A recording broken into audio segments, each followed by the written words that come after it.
শুভ সকাল প্রিয় শিক্ষার্থী। আজকের এই অনলাইন ক্লাসে তোমরা যারা উপস্থিত হয়েছ তোমাদের সবাইকে স্বাগত জানাচ্ছি। আমি অনুপ কুমার দত্ত, প্রভাষক, দর্শন বিভাগ, সরকারি এমএম কলেজ, যশোর। আজকে আমি তোমাদের যুক্তিবিদ্যা প্রথম অধ্যায়ের বিভিন্ন যুক্তিবিদদের যে ধারণা, সেই ধারণা গত ক্লাসে আমরা আলোচনা করেছিলাম যুক্তিবিদ্যার প্রতিষ্ঠাতা প্রখ্যাত গ্রিক দার্শনিক এরিস্টটলের যুক্তিবিদ্যার সম্পর্কে যে ধারণা, সে সম্পর্কে। তো আজকে আমরা আলোচনা করব যুক্তিবিদ অ্যালড্রিস যুক্তিবিদ্যা সম্পর্কে যে ধারণা দিয়েছেন সে সম্পর্কে আমরা আজকে ক্লাসে আলোচনা করব।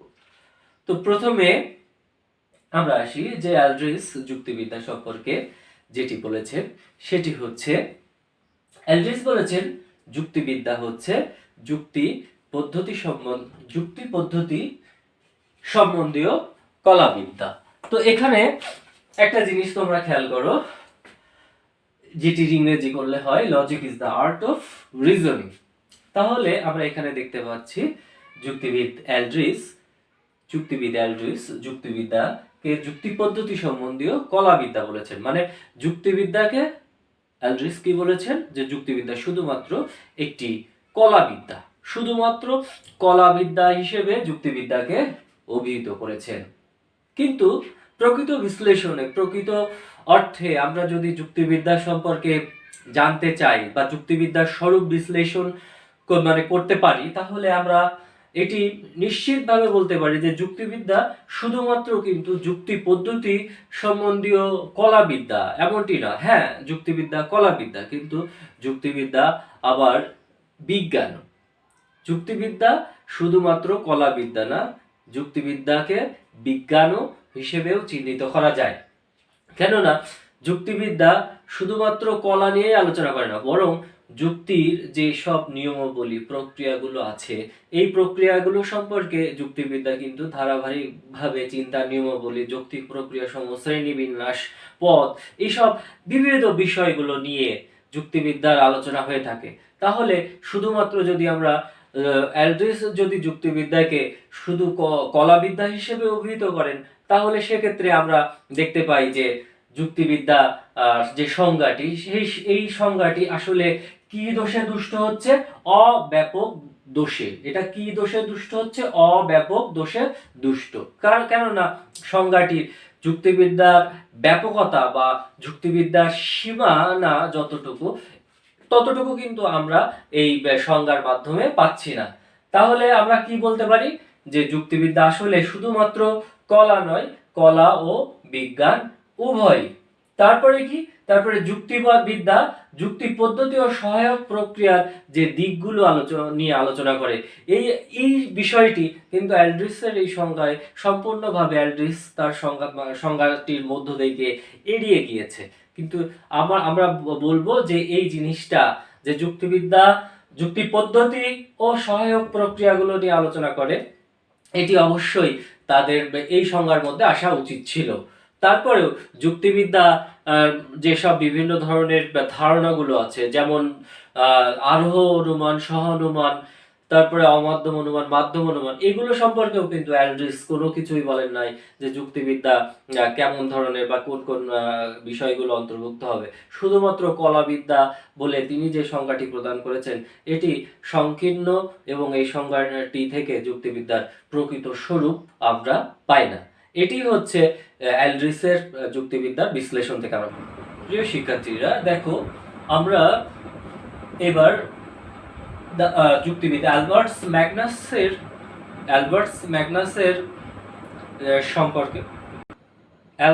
ম্যাগনাসের সম্পর্কে তিনি যে যুক্তিবিদ্যা সম্পর্কে যে ধারণা ব্যক্ত করেছেন বা যে ধারণা পোষণ করতেন, সে সম্পর্কে আমরা এখন আলোচনা করছি। তোমরা খেয়াল করো, অ্যালবার্টস ম্যাগনাস ইনি যুক্তিবিদ্যা সম্পর্কে যে সংজ্ঞাটি দিয়েছেন, সেই সংজ্ঞাটি হচ্ছে যুক্তিবিদ্যা হচ্ছে যুক্তি সম্বন্ধীয় বিজ্ঞান। Logic is the science of আর্গুমেন্টেশন। তার মানে কি হচ্ছে? যুক্তিবিদ্যা যুক্তি সম্বন্ধীয় বিজ্ঞান। যুক্তিবিদ্যা কি? যুক্তি সম্পর্কিত বিজ্ঞান, যেটি আলবার্ট ম্যাগনাস বলতে চেয়েছেন। তাহলে আমরা যদি এখানে খেয়াল করি, এখানে কিন্তু অ্যালবার্ট ম্যাগনাস শুধুমাত্র যুক্তিবিদ্যাকে বিজ্ঞানের দৃষ্টিতে যুক্তি সম্বন্ধীয় বিজ্ঞান হিসেবে অভিহিত করেছেন, কিন্তু অ্যাকচুয়ালি যদি আমরা প্রকৃত বিশ্লেষণে যাই, যুক্তিবিদ্যা শুধুমাত্র যুক্তি সম্বন্ধীয় বিজ্ঞান নয়, যুক্তিবিদ্যা শুধুমাত্র যুক্তি নিয়ে আলোচনা করে না, বরং যুক্তি প্রক্রিয়া যেসব সহায়ক প্রক্রিয়াগুলো আছে সেগুলো নিয়েও কিন্তু যুক্তিবিদ্যা আলোচনা করে, চিন্তার নিয়মাবলী সম্পর্কে আলোচনা করে। তাহলে এখানে যদি আমরা যুক্তিবিদ্যাকে যুক্তি সম্বন্ধীয় বিজ্ঞান হিসেবে অভিহিত করে থাকি, তাহলে এটি নিশ্চিত অর্থে কি হবে? একটি ভুল সংজ্ঞা বা অযথার্থ বা পরিপূর্ণ সংজ্ঞা হিসেবে আমরা এটিকে অভিহিত করতে পারবো না। তারপরে আমরা যদি দেখি যে এই সংজ্ঞাটি, তাহলে আমরা কি বলবো এই সংজ্ঞাটিকে? এই সংজ্ঞাটি হচ্ছে অব্যাপক দোষে দুষ্ট। তাহলে ম্যাগনাসের সংজ্ঞাটি নিশ্চিত অর্থে যুক্তিবিদ্যার যে ব্যাপকতা, যে পরিসীমা বা যে যুক্তিবিদ্যার সীমানা যতটুকু, ততটুকু কিন্তু এখানে এই সংজ্ঞার মাধ্যমে আসেনি। তাহলে এই সংজ্ঞাটিকে আমরা সার্থক বা পরিপূর্ণ সংজ্ঞা হিসেবে অভিহিত করতে পারি না, বরং এটিকে এই সংজ্ঞাটি অব্যাপক দোষে দুষ্ট। তারপরে আমরা যদি বলতে যাই, আরো যদি বলি যে যুক্তিবিদ্যা কোন ধরনের যুক্তি সম্বন্ধীয় বিজ্ঞান, এই বিষয়টি কিন্তু ম্যাগনাস তার সংজ্ঞায় কি করেননি, তার সংজ্ঞায় উল্লেখ করেন নাই যে যুক্তিবিদ্যা আসলে আরোহ যুক্তি সম্বন্ধীয় বিজ্ঞান না অবরোহ সম্বন্ধীয় যুক্তি বিজ্ঞান, এগুলো এই বিষয়গুলো কিন্তু তার স্পষ্ট করা উচিত ছিল। কিন্তু আমরা এখানে দেখতে পাচ্ছি যে এখানে ম্যাগনাসের সংজ্ঞায় এই জিনিসগুলো, এই বিষয়গুলো উপেক্ষিত হয়েছে। তাই আমরা বলতে পারি যে নিশ্চিত অর্থে যুক্তিবিদ্যা, যে তিনি শুধুমাত্র বিজ্ঞান হিসেবে অভিহিত করলেন, কিন্তু যুক্তিবিদ্যা একাধারে বিজ্ঞান এবং যুক্তিবিদ্যা কিন্তু কলাবিদ্যা, যুক্তিবিদ্যাকে কলাবিদ্যা হিসেবে অভিহিত করা যায়, আবার যুক্তিবিদ্যা বিজ্ঞান। তাহলে এখানে যুক্তিবিদ্যার যে কলার দিকটা, এই দিকটাও কিন্তু এখানে উপেক্ষিত হয়েছে। সে কারণে আমরা এই সংজ্ঞাটিকে যথার্থ সংজ্ঞা হিসেবে অভিহিত করতে পারছি না। তো আমরা তাহলে ম্যাগনাসের সংজ্ঞাটি শেষ করলাম। প্রিয় শিক্ষার্থীরা, এখন আমরা যুক্তিবিদ হোয়াইটলির যুক্তিবিদ্যা সম্পর্কে যে ধারণা উনি পোষণ করতেন সে সম্পর্কে আমরা আলোচনা করব। তো তোমরা একটা জিনিস খেয়াল করো যে হোয়াইটলি কি বলেছেন। হোয়াইটলি আসলে যে সংজ্ঞাটি দিয়েছেন সেই সংজ্ঞাটি অ্যালড্রিস এবং আলবার্ট ম্যাগনাসের সংজ্ঞার একটা সমন্বিত রূপ বলে আমাদের কাছে প্রতীয়মান হয়। কারণ আমরা আগেই জেনেছি যে যুক্তিবিদ অ্যালড্রিস বলেছিলেন যুক্তিবিদ্যা হচ্ছে কলাবিদ্যা, আর অ্যালবার্ট ম্যাগনাস বলেছেন যুক্তিবিদ্যা হচ্ছে বিজ্ঞান। কিন্তু হোয়াইটলি কি বললেন? যুক্তিবিদ হোয়াইটলি বললেন যুক্তিবিদ্যা হচ্ছে যুক্তি সম্বন্ধীয় বিজ্ঞান ও কলাবিদ্যা। হোয়াইটলি যুক্তিবিদ্যা সম্পর্কে কি বললেন? যুক্তিবিদ্যা হচ্ছে যুক্তি সম্বন্ধীয় বিজ্ঞান ও কলাবিদ্যা। তাহলে হোয়াইটলি এটির ইংরেজি করলে যেটি দাঁড়ায়, logic is the science and art of reasoning. Logic is the science and art of reasoning. তাহলে তোমরা একটা জিনিস খেয়াল করো, অ্যালড্রিস এবং ম্যাগনাস আলাদা আলাদাভাবে একজন কলাবিদ্যা হিসেবে যুক্তিবিদ্যাকে অভিহিত করেছিলেন এবং আরেকজন যুক্তিবিদ্যাকে বিজ্ঞান হিসেবে অভিহিত করলেন। কিন্তু আমরা হোয়াইটলির সংজ্ঞায় যেটি দেখছি যে হোয়াইটলি একাধারে যুক্তিবিদ্যাকে বিজ্ঞান এবং কলাবিদ্যা হিসেবে অভিহিত করেছেন। তাহলে আমাদের কাছে আমরা যদি দেখি, তাহলে এই জিনিসটি কিন্তু বেশ সমন্বিত সংজ্ঞা হিসেবে আমাদের কাছে মনে হয় যে আগের দুইজনের সংজ্ঞা থেকে এই সংজ্ঞাটি বেশ সন্তোষজনক বলে আমাদের কাছে প্রতীয়মান হয়। হ্যাঁ, আমার কাছেও সেটি মনে হচ্ছে, কিন্তু তারপরেও বেশ কিছু বিষয় যে জিনিসগুলো কিন্তু এই হোয়াইটলির সংজ্ঞার মধ্যেও আসেনি, সেই বিষয়গুলো সম্পর্কে আমি বলতে চাই। দেখো যে যুক্তিবিদ্যা হোয়াইটলি শুধু বলেছেন যে যুক্তি সম্বন্ধীয় বিজ্ঞান ও কলাবিদ্যা। তো আমার কাছে মনে হয় যুক্তিবিদ্যা কি শুধুমাত্র যুক্তি সম্বন্ধীয়, মানে শুধুমাত্র যুক্তি সম্বন্ধীয় যুক্তি সম্বন্ধীয় ছাড়াও যুক্তি সম্বন্ধীয় আলোচনা না, যুক্তিবিদ্যা কিন্তু যুক্তি সম্বন্ধীয় আলোচনা নয়।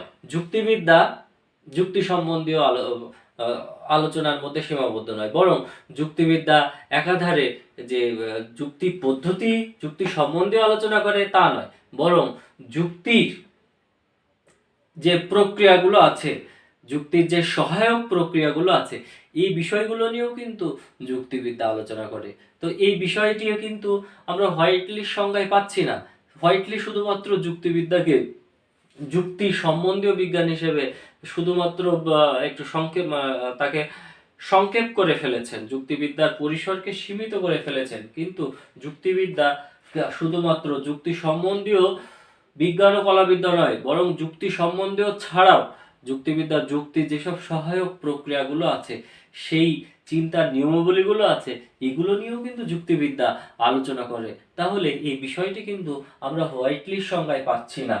তাহলে আমরা এটিকে কিন্তু যুক্তিবিদ্যার আমার কাছে মনে হচ্ছে না যে এটি যথার্থ সংজ্ঞা। তারপরে যুক্তিবিদ্যা, এখানে বলা হয়েছে যুক্তি সম্বন্ধীয়, যুক্তিবিদ্যা, হ্যাঁ যুক্তিবিদ্যা যুক্তি নিয়ে আলোচনা করে, কিন্তু শুধুমাত্র যুক্তি পদ্ধতি, যে কোনো যুক্তি পদ্ধতি কি যুক্তিবিদ্যার আলোচনার বিষয়, এমন প্রশ্ন কিন্তু আমাদের মাথায় আসতে পারে। কিন্তু আমরা যদি সঠিকভাবে বিশ্লেষণ করি, তাহলে যুক্তিবিদ্যা শুধুমাত্র যে কোনো যুক্তি পদ্ধতি নিয়েই কিন্তু যুক্তিবিদ্যা আলোচনা করে না। যুক্তিবিদ্যা সেই সব যুক্তি পদ্ধতি নিয়ে আলোচনা করে যেসব শুধুমাত্র যথার্থ যুক্তি পদ্ধতি নিয়েই যুক্তিবিদ্যা আলোচনা করে। যুক্তিবিদ্যা কোন যুক্তি নিয়ে আলোচনা করে, কোন যুক্তি পদ্ধতি নিয়ে আলোচনা করে? যথার্থ যুক্তি পদ্ধতি নিয়ে আলোচনা করে। যে কোনো জিনিসের যুক্তি পদ্ধতি নিয়ে আলোচনা যুক্তিবিদ্যার বিষয় নয়। যুক্তিবিদ্যার বিষয় হচ্ছে যথার্থ যুক্তি পদ্ধতি নিয়ে যুক্তিবিদ্যা আলোচনা করে। তাহলে যুক্তিবিদ্যার এবং এছাড়াও যুক্তিবিদ্যা কোন ধরনের যুক্তি পদ্ধতি, আরোহ যুক্তি পদ্ধতি না অবরোহ যুক্তি পদ্ধতি, এই বিষয়গুলোও কিন্তু আমরা হোয়াইটলির যে যুক্তিবিদ্যা সম্পর্কিত ধারণায় আমরা পাইনি। তাহলে আমরা এই হোয়াইটলির সংজ্ঞাটিকে কিন্তু আমরা যৌক্তিক এবং যথার্থ যুক্তিবিদ্যার সংজ্ঞা হিসেবে মোটেও চিহ্নিত করতে পারি না। তাহলে আমরা কি বলতে পারছি যে আগের যে আমরা যে দুইজন যুক্তিবিদের ধারণা সম্পর্কে আলোচনা করেছিলাম, যুক্তিবিদ্যা আলড্রিস এবং আলবার্টস ম্যাগনাস, এই দুইজন যুক্তিবিদের সংজ্ঞার যে সমন্বিত রূপ বলতে পারি আমরা হোয়াইটলির সংজ্ঞাটিকে, এবং আগের দুটি সংজ্ঞার থেকে একটু উন্নততর এবং পরিসর বেশি, এমন আমরা বলতে পারি যে হোয়াইটলির সংজ্ঞাটিকে। কিন্তু এটিতেও আমরা বলতে পারি না যে যুক্তিবিদ্যার পরিপূর্ণ রূপটি, যুক্তিবিদ্যার পরিপূর্ণ স্বরূপ, এই জিনিসগুলো এসেছে। সেই কারণে আমরা হোয়াইটলির সংজ্ঞাটিকে যথার্থ সংজ্ঞা হিসেবে অভিহিত করতে পারি না। প্রিয় শিক্ষার্থীরা, এখন আমরা জেস মিলের যুক্তিবিদ্যা সম্পর্কে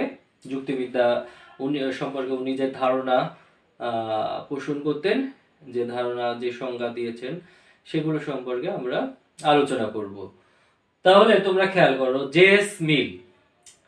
জেস মিল ইনি হচ্ছেন ঊনবিংশ শতাব্দীর প্রখ্যাত যুক্তিবিদ। উনি এটি সকল যুক্তিবিদরা এক বাক্যে স্বীকার করে থাকেন যে যুক্তিবিদ্যা সম্পর্কে যদি পরিপূর্ণ, নিখুঁত এবং সম্পূর্ণ কোনো সংজ্ঞা যদি কোনো দার্শনিক দিয়ে থাকেন, কোনো যুক্তিবিদ দিয়ে থাকেন, তাহলে এই সংজ্ঞাটি দিয়েছেন হচ্ছেন দার্শনিক যে যুক্তিবিদ জন স্টুয়ার্ট মিল, বা সংক্ষেপে বলা হয় জেএস মিল যুক্তিবিদ্যার যে বিখ্যাত সংজ্ঞাটি দিয়েছেন, সেই সংজ্ঞাটি আমি বোর্ডে লিখেছি, তোমরা খেয়াল করো। তো বোর্ডে আমরা যে সংজ্ঞাটি লিখেছি, আমি আমার প্রিয় শিক্ষার্থী তোমাদের সবাইকে বলছি, তোমরা এই সংজ্ঞাটি আমার লিখে ফেলো, তোমাদের খাতাতে এটি লিখে নাও। তোমরা এই সংজ্ঞাটি, যুক্তিবিদ্যার যদি সংজ্ঞা আসে, যুক্তিবিদ্যার স্বরূপ আসে, যুক্তিবিদ্যার প্রকৃতি আসে, সব ক্ষেত্রে কিন্তু তোমাদের এই সংজ্ঞাটি খুবই গুরুত্বপূর্ণ। সেজন্য তোমরা সকলে কি করবে, সকলে এই যুক্তিবিদ্যার এখন যে আমরা সংজ্ঞাটি লিখেছি বোর্ডে, আমি পড়ছি, আমি পড়ার সাথে সাথে তোমরা সবাই তোমাদের খাতা বের করো, খাতা বের করে সুন্দর করে এই সংজ্ঞাটি লিখে নাও। তাহলে তোমরা খাতা বের করো। এখন তোমরা খেয়াল করো, জেস মিল কি কি যুক্তি দিয়েছেন, যুক্তিবিদ্যার কি সংজ্ঞা দিয়েছেন। দেখো এখানে আমি লিখেছি, যুক্তিবিদ্যা হলো বোধশক্তির ক্রিয়া সম্পর্কিত বিজ্ঞান। যুক্তিবিদ্যা হলো বোধশক্তির ক্রিয়া সম্পর্কিত বিজ্ঞান, কমা, যে প্রক্রিয়াগুলো সাক্ষ্য প্রমাণের জন্য অপরিহার্য, অর্থাৎ জ্ঞাত সত্য থেকে অজ্ঞাত সত্যে পৌঁছানোর পদ্ধতি এবং তার সহায়ক অন্য সব চিন্তা প্রক্রিয়া সম্পর্কিত বিজ্ঞান। আমি আবারও পড়ছি, যেহেতু এই সংজ্ঞাটি গুরুত্বপূর্ণ এবং এই সংজ্ঞাটি আমি চাই তোমরা সবাই মুখস্থ করে ফেলো।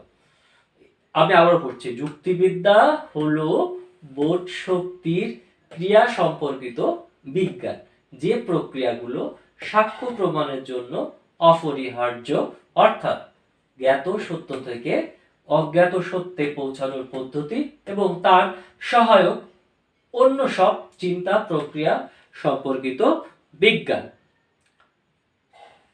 তাহলে আমরা আশা করছি যে প্রিয় শিক্ষার্থী, তোমরা নিশ্চয়ই আমি যে সংজ্ঞাটি তোমাদেরকে বলেছিলাম খাতায় লিখে নিতে, তোমরা সবাই তোমাদের খাতায় সুন্দর করে সংজ্ঞাটি লিখে ফেলেছ। তাহলে এখন আমরা যে সংজ্ঞাটি তোমরা লিখলে সেই সংজ্ঞাটি থেকে আমরা বেশ কিছু বিষয় এখানে পাই।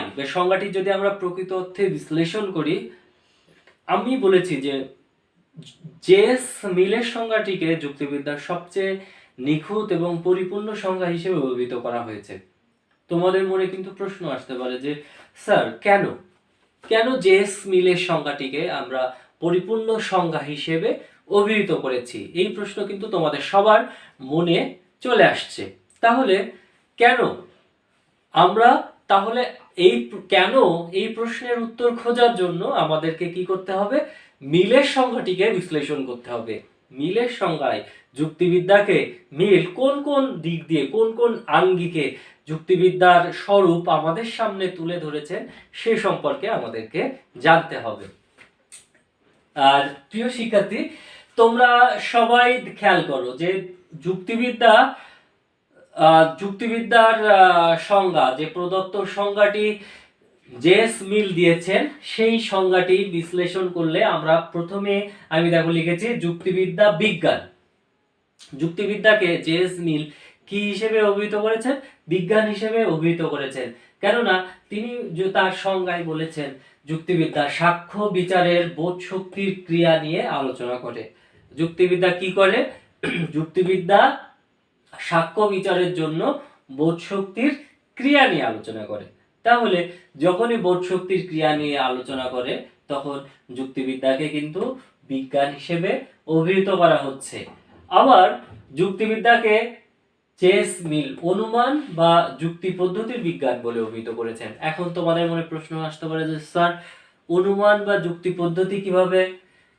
আমরা এখানে খেয়াল করো যে যুক্তিবিদ্যায় জেস মিল যে সংজ্ঞাটি দিয়েছিলেন সেই সংজ্ঞায় তিনি বলেছিলেন যে যুক্তিবিদ্যা হচ্ছে জ্ঞাত বিষয় থেকে অজ্ঞাত বিষয়ে গমন। তাহলে আমরা বেশ কিছু বিষয় জানি বা বেশ কিছু বিষয় আমরা যেসব বিষয় সম্পর্কে জানি, কিন্তু সেই জানা বিষয় থেকে আমাদেরকে কি করতে হয়, অনেক সময় কোনো অজানা, অদেখা, অপ্রত্যক্ষিত বিষয় সম্পর্কে আমাদেরকে কি করতে হয়, সিদ্ধান্ত নিতে হয়। সেটি কিসের মাধ্যমে? অনুমানের মাধ্যমে। তো এখানে এই অনুমানটি কিন্তু কিভাবে অনুমান করা হয়, কিভাবে অনুমান থেকে সিদ্ধান্ত গ্রহণ করা হয়, এই সম্পর্কে কিন্তু জেস মিল তার সিস্টেম অফ লজিক গ্রন্থে বলেছেন এবং আলোচনা করেছেন। দেখো, মিল বলেছেন জ্ঞাত সত্য থেকে অজ্ঞাত সত্যে পৌঁছানো হয়, কিন্তু সেটি কিভাবে?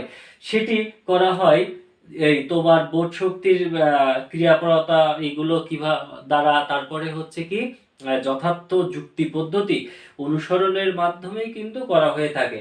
আমরা কোনো একটা বিষয় সম্পর্কে আমরা দেখি, কোনো একটা বিষয় সম্পর্কে আমরা জানি, কিন্তু এই পৃথিবীতে কিন্তু আমাদের পক্ষে সব বিষয় সম্পর্কে জানা বা সব বিষয় সম্পর্কে দেখা বা সব বিষয়ে একদম আমাদের ইন্দ্রিয় স্পর্শের বা তার এরিয়ার মধ্যে যাওয়া কিন্তু সম্ভব নয়।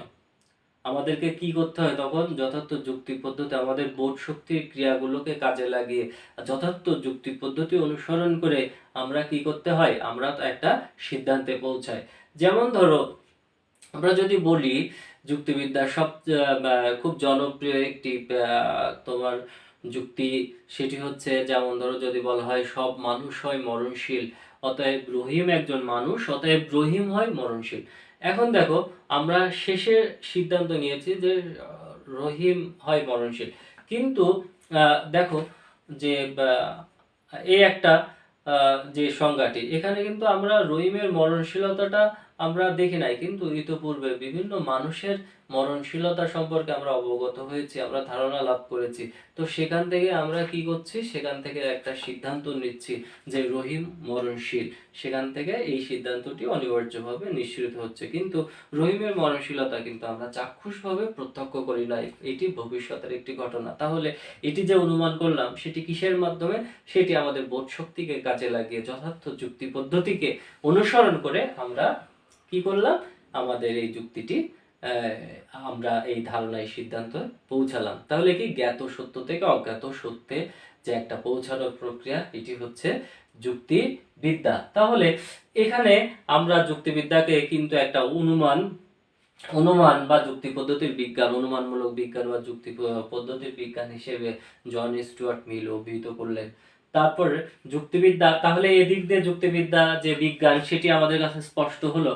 তারপরে তোমরা আরো একটা বিষয় খেয়াল করো, যুক্তিবিদ্যা যে শুধুমাত্র বিজ্ঞান তা নয়, এটি বোধ শক্তির সহায়ক ক্রিয়া প্রক্রিয়াগুলো নিয়ে আলোচনা করে, যেমন পদ, বাক্য, সংজ্ঞা, শ্রেণীকরণ, নামকরণ। এইসব বিষয়গুলো যখন পদ, বাক্য, সংজ্ঞা, শ্রেণীকরণ এগুলো নিয়ে যখন আলোচনা করে, তখন যুক্তিবিদ্যার যে ফলিত একটা দিক, একটা অ্যাপ্লাইড দিক, একটা ব্যবহারিক দিক, এই দিকটি কিন্তু আমাদের কাছে কি হচ্ছে? এই দিকটি কিন্তু আমাদের কাছে সুস্পষ্ট হচ্ছে। তাহলে যুক্তিবিদ্যা তখন কিন্তু কলাবিদ্যা হিসেবে আমাদের কাছে নিশ্চিতভাবে উপস্থাপন করেন। এটা হচ্ছে জে.এস. মিল। যুক্তিবিদ্যা শুধুমাত্র বিজ্ঞান নয়, আরো আরেকটা বিষয় তোমরা খেয়াল করো, তাহলে যুক্তিবিদ্যা যে বিজ্ঞান এবং কলাবিদ্যা উভয়, এই বিষয়টিও কিন্তু এই জে.এস. মিলের সংজ্ঞা থেকে আমরা পেয়ে যাচ্ছি। তাহলে আমাদের জে.এস. মিল যুক্তিবিদ্যাকে একাধারে বিজ্ঞান বললেন, আবার কলা বললেন।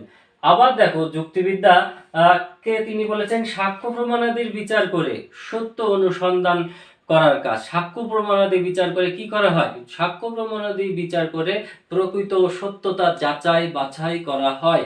তাহলে এটি যুক্তিবিদ্যার জে.এস. মিল, যে তাহলে তিনি যুক্তিবিদ্যার অন্যতম একটি লক্ষ্য ছিল কি? অন্যতম একটি লক্ষ্য ছিল সত্যকে জানা, সত্যকে অনুসন্ধান করা, সত্যকে আবিষ্কার করা। কিসের মাধ্যমে? যথার্থ যুক্তি পদ্ধতির মাধ্যমে, যথার্থ তোমার যুক্তির যে বিষয়গুলো আছে, যুক্তির প্রক্রিয়াগুলো আছে, এই প্রক্রিয়াগুলো অনুসরণ করে বোধ শক্তির ক্রিয়া প্রয়োগকরতার নিয়মাবলী সম্পর্কে আলোচনা করে, সাক্ষ্য প্রমাণের যাচাই বাছাই করে যথার্থ যুক্তি পদ্ধতির মাধ্যমে তিনি যে কোনো বিষয় সম্পর্কে সিদ্ধান্ত নেওয়ার কথা বলেছেন, তার এই সংজ্ঞায়। তাহলে যুক্তিবিদ্যা সম্পর্কে জে.এস. মিলের এই যে বিষয়গুলো, এই বিষয়গুলো কিন্তু উন্মোচিত হচ্ছে। তারপরে জে.এস. মিল কিন্তু সত্যকে সাক্ষ্য প্রমাণাদি বিচার করার কথা বলেছেন, যে কোনো অনুমান, কল্পনার অনুমান বা এমন ধরনের অনুমান না, যে এমন ধরনের অনুমান হবে যেটি অবশ্যই যৌক্তিক অনুমান হতে হবে। আবার তিনি বলেছেন সাক্ষ্য প্রমাণাদি বিচার। সাক্ষ্য প্রমাণাদি বিচার করে তিনি কি যাচাই করতে চেয়েছেন? তিনি সত্যকে যাচাই করতে চেয়েছেন, যে এটি জিনিসটা কি বৈধ না অবৈধ, জিনিসটা সত্য। এই সত্যতা অর্জন করার জন্য তিনি এই অর্জন করাটাও যুক্তিবিদ্যার অন্যতম একটি লক্ষ্য, এই বিষয়টিও কিন্তু তার সংজ্ঞায় স্বীকার করেছেন। তাহলে আমরা দেখতে পাচ্ছি, প্রিয় শিক্ষার্থীরা, তোমরা খেয়াল করো যে জে.এস. মিল বলেছেন জেমস মিল যে সত্য অর্জনের কথা বলেছেন, সত্যকে যাচাইয়ের কথা বলেছেন, এই সত্য বলতে তিনি কি বলেছিলেন? এই সত্য বলতে তিনি বলেছেন আকারগত সত্য ও বস্তুগত সত্যের কথা বলেছেন। তোমরা অনেকে হয়তো এই বিষয়টি তোমাদের কাছে নতুন যে আকারগত সত্য কি এবং বস্তুগত সত্য কি। বস্তুগত সত্য সাধারণ সত্য, যে সত্যটা আমরা দেখি যে দেখো যে তোমাদের চারপাশে আমরা যেটি দেখছি যে গাছের পাতার রং সবুজ, আকাশ নীল, এই যে বিষয়গুলো আমরা চোখে যা দেখছি জানছি, এই জিনিসগুলো কিন্তু বস্তুগতভাবে সত্য। আর আকারগত সত্য কি? আকারগত সত্য মানে আমরা যখন কোনো বিষয়কে ধরো স্বীকার করে নিই, যদি আমরা বলি যে সব ত্রিভুজের 3 কোণের সমষ্টি হচ্ছে 180 ডিগ্রি, এটাও কিন্তু আকারগত ভাবে সত্য। আবার তোমরা যদি আর একটা বিষয় খেয়াল করো, সেটি হচ্ছে যে ধরো যদি একটু এইদিকে খেয়াল করো যে বস্তুগত সত্য কি, যদি ধরো যে বস্তু আকারগত সত্যটা তোমার এমন হতে পারে যে আকারগতভাবে সত্য কিন্তু বস্তুগতভাবে মিথ্যা। যেমন ধরো যদি বলি আমরা একটা যুক্তি বাক্য লিখি যে সব মানুষ হয়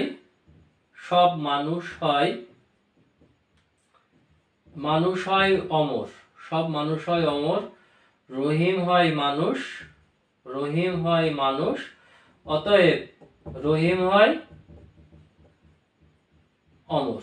দেখো এখানে আমি একটি লিখলাম যে সব মানুষ হয় অমর, রহিম হয় অমর, অতএব রহিম হয় মরণশীল। এটি কিন্তু আকারগতভাবে সত্য, কিন্তু আমরা যদি বাস্তবে দেখতে যাই তাহলে কিন্তু এটি বাস্তবে কিন্তু ঠিকই এটি মিথ্যা। কারণ আমরা জানি যে সব মানুষই মরণশীল, সব মানুষ জন্মগ্রহণ করলে অবশ্যই সবাইকে মৃত্যুর স্বাদ গ্রহণ করতে হবে। তো তাহলে এই আকারগত এবং তাহলে দেখো বস্তুগত সত্য কিন্তু বাস্তবিকভাবে সত্য এবং আকারগতভাবে সত্য। আর আকারগত সত্য বস্তুগতভাবে সত্য হতে পারে, আবার আকারগতভাবে সত্য হতে পারে। আবার কখনো কখনো আকারগত সত্য শুধুমাত্র আকারগতভাবে সত্য কিন্তু বস্তুগতভাবে মিথ্যা হতে পারে। তাহলে এই আকারগত এবং বস্তুগত এই উভয় প্রকার সত্যের কথা কিন্তু মিল বলেছেন। তারপর মিল বলেছেন যথার্থ জ্ঞান হচ্ছে বিশেষ বিশেষ ঘটনার সার্বিকীকরণ থেকে অর্জিত হয়। দেখো বিশেষ বিশেষ ঘটনা, বিশেষ বিশেষ দৃষ্টান্তগুলো যখন আমরা কি করব, বিশেষ বিশেষ দৃষ্টান্তগুলো যখন আমরা বিশ্লেষণ করব, সেখান থেকেই কিন্তু আমরা একটা সার্বিক সিদ্ধান্তে উপনীত হতে পারি যথার্থ অনুমান প্রক্রিয়ার মাধ্যমে, যেটিকে মিল বলেছেন যে জ্ঞাত সত্য থেকে অজ্ঞাত সত্য পৌঁছানোর প্রক্রিয়া। যেমন বিশেষ বিশেষ মানুষের মরণশীলতা, রহিমের মরণশীলতা, করিম মরণশীলতা, ইতিপূর্বে আমরা যত মানুষ দেখেছি জেনেছি যে বিভিন্ন মানুষ আমরা নিশ্চিত হয়েছে যে সব মানুষ জন্মগ্রহণ করছে, তাদের মরণশীলতা, রহিম হয় মরণশীল, স্টিফেন হয় মরণশীল, রবার্ট হয় মরণশীল, এরা সবাই মরণশীল। ইংল্যান্ডের মানুষ মরণশীল, বাঙালি মরণশীল, ইংলিশ মরণশীল, তাহলে সব মানুষই মরণশীল।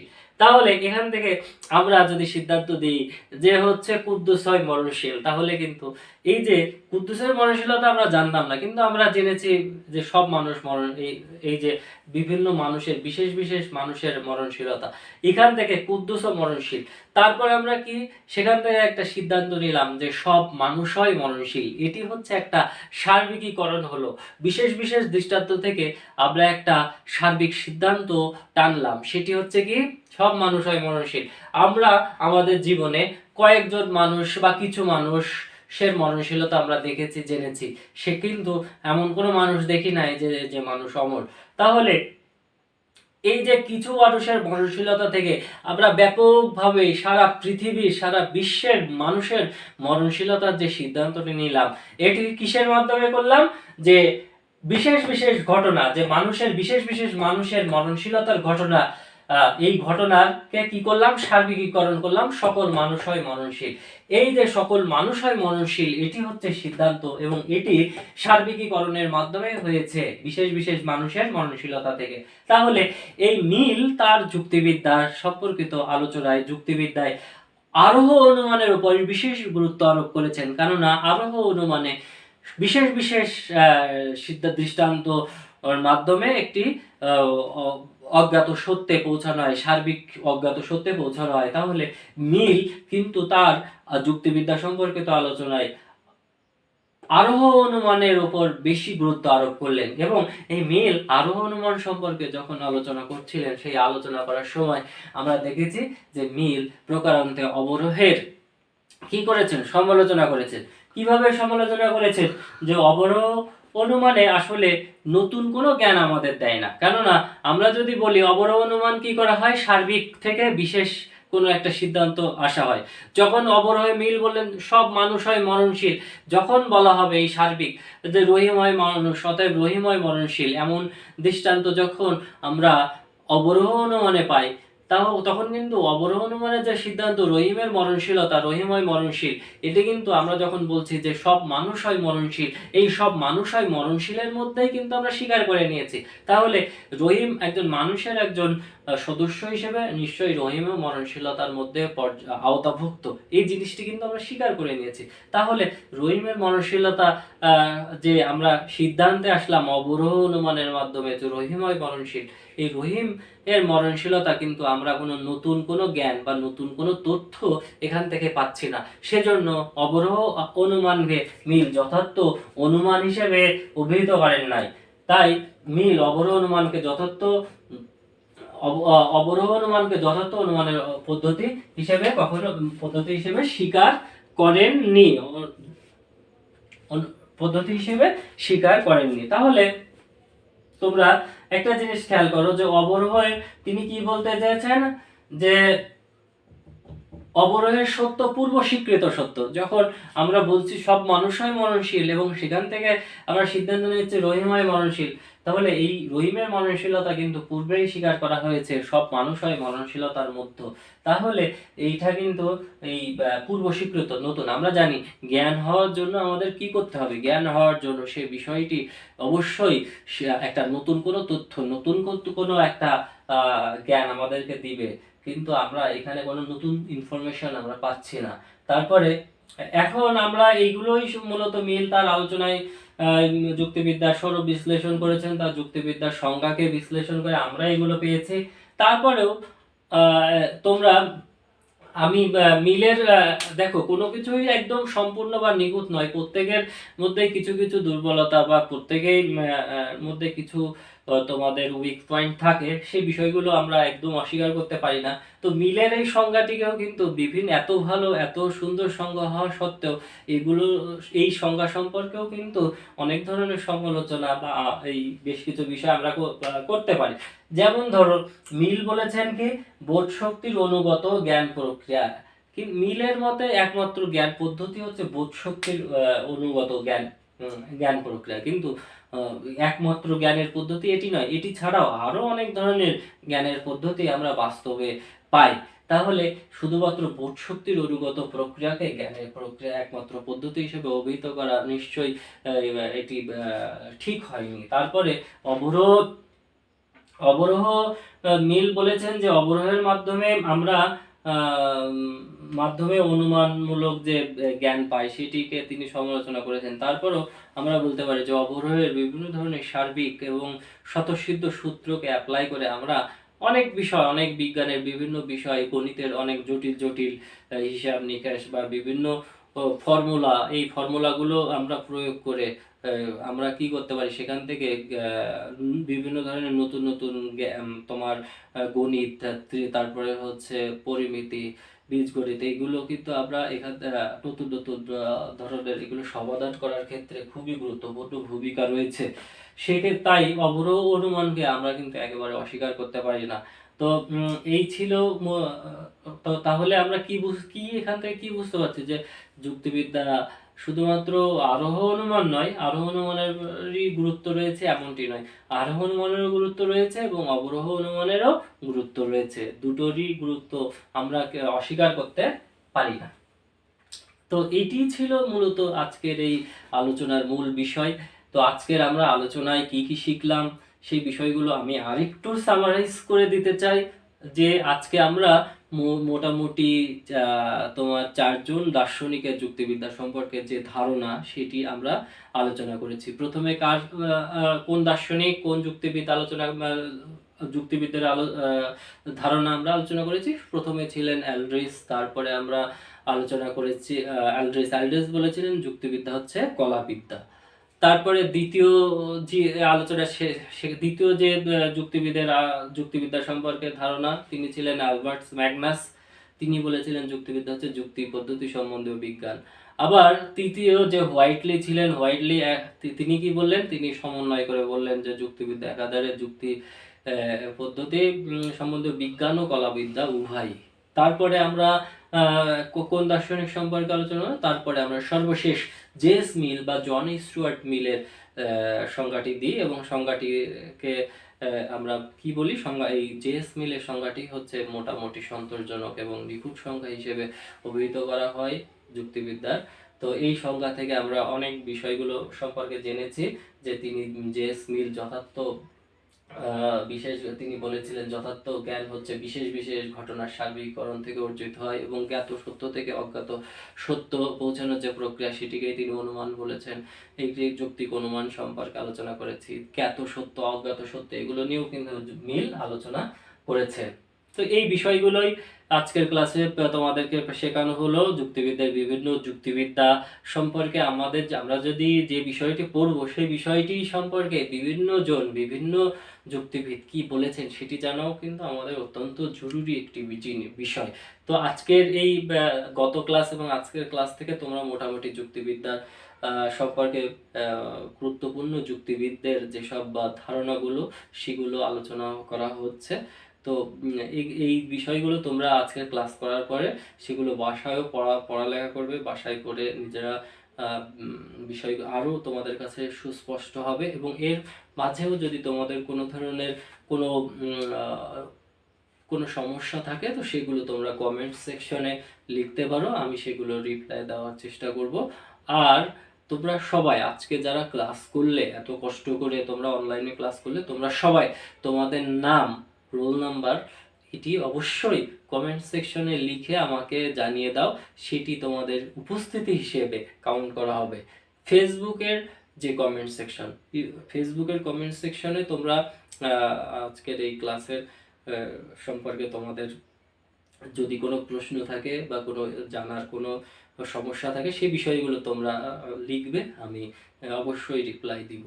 তো সবাই ভালো থাকবে, সবার সুস্বাস্থ্য কামনা করছি, এবং আমি চাই তোমরা যুক্তিবিদ্যাকে জানো, যুক্তিবিদ্যা সম্পর্কে পড়াশোনা করো, এবং একটা ভালো একটা প্রস্তুতি তোমরা নেওয়া এখন থেকেই শুরু করে দাও। তো সবাইকে ধন্যবাদ জানিয়ে আমি আজকের ক্লাসটি শেষ করছি। ধন্যবাদ সবাইকে।